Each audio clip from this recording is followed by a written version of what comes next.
बैहर उकवा मार्ग पर समनापुर के पास एक तेज रफ्तार कार फिल्मी स्टाइल में मकान की छत पर जा चढ़ी और फिर दीवार तोड़कर बाहर निकल गई। इस दिल दहलाने वाली घटना में 17 वर्षीय दो नाबालिगों की मौत हो गई।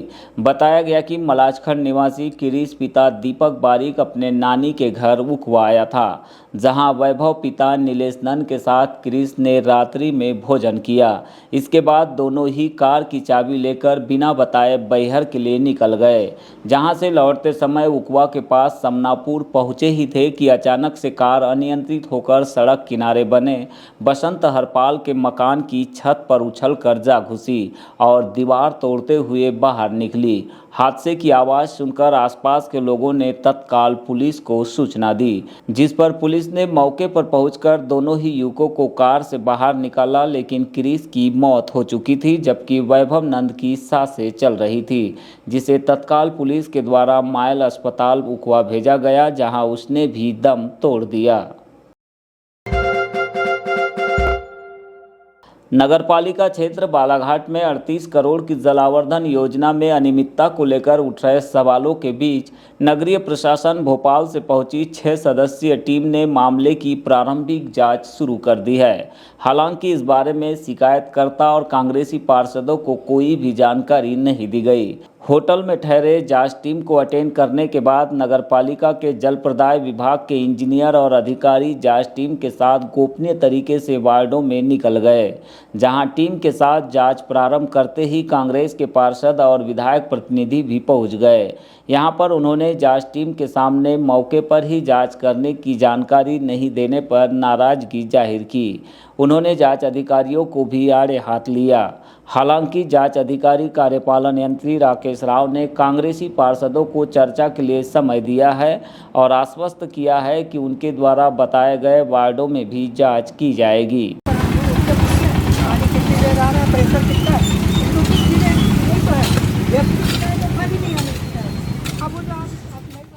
गौरतलब है कि नगरीय क्षेत्र बालाघाट में साल 2016-17 से जैन इरिगेशन कंपनी के द्वारा जलावर्धन योजना के तहत फिल्टर प्लांट, पाइपलाइन विस्तार और नल कनेक्शन का कार्य किया गया है।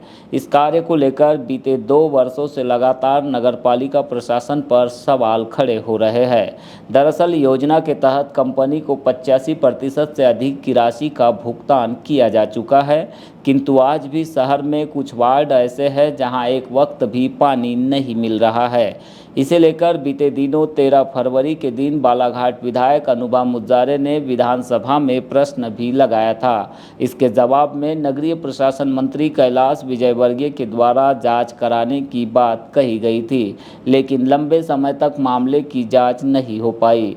आखिरकार गर्मी में हो रही पानी की किल्लत और पेयजल समस्या के बीच जांच की टीम बालाघाट पहुंची है, जहां उनके द्वारा अब इस पूरे मामले की पड़ताल की जा रही है। ऐसे में अब देखना होगा कि जांच टीम की फाइनल रिपोर्ट में क्या कुछ निकल कर सामने आता है। हेलो, बोलो ना जी।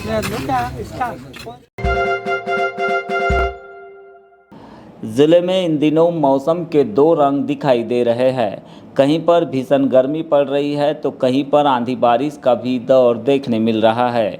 बीते 2 दिनों से लगातार जिले में इस तरह का दौर जारी है। बुधवार को जहां बैहर और लांजी क्षेत्र के पहाड़ी इलाकों में जमकर बारिश हुई, तो वहीं गुरुवार को बालाघाट में सुबह के समय बारिश हुई। कुछ स्थानों पर बारिश के साथ ओले भी गिरने की खबरें हैं।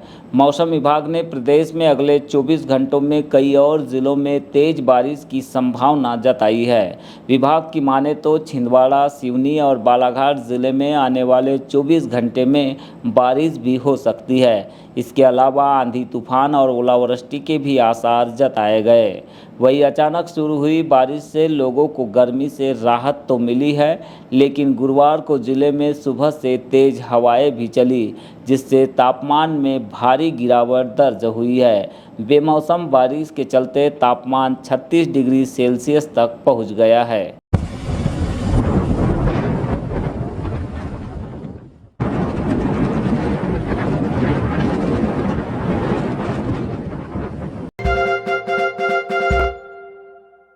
पर्यटन की संभावनाओं को समेटे बालाघाट जिले में पुरातत्व और पर्यटन स्थलों की कोई भी कमी नहीं है। इन्हीं में से एक सोनखार के जंगलों में स्थित पहाड़ी है, जिसे स्थानीय लोग देवडोंगरी के नाम से भी जानते हैं। प्रकृति की सुरम्य वादियों से आच्छादित जंगल के बीच यहाँ राष्ट्रीय महत्व का स्मारक स्थापित किया गया है, जिन्हें केंद्र सरकार ने भी संरक्षित कर रखा है। इसी स्मारक के प्रत्यक्ष दर्शन, प्राकृतिक पहाड़ी और रहस्यमयी गुफाओं के रोमांच का लुत्फ उठाने जिला पुरातत्व, पर्यटन एवं संस्कृति परिषद की टीम यहां पहुंची। मध्य प्रदेश टूरिज्म बोर्ड की महिला सुरक्षित पर्यटन परियोजना के लिहाज से पूरे क्षेत्र का भ्रमण कर अवलोकन कर रही है। इस स्थान के प्रचार प्रसार और यहाँ टूरिज्म की संभावनाओं का विस्तार कर प्रसिद्ध टूरिज्म स्पॉट बनाया जा सकता है। इस पर संगोष्ठी कर विचार विमर्श भी किया गया।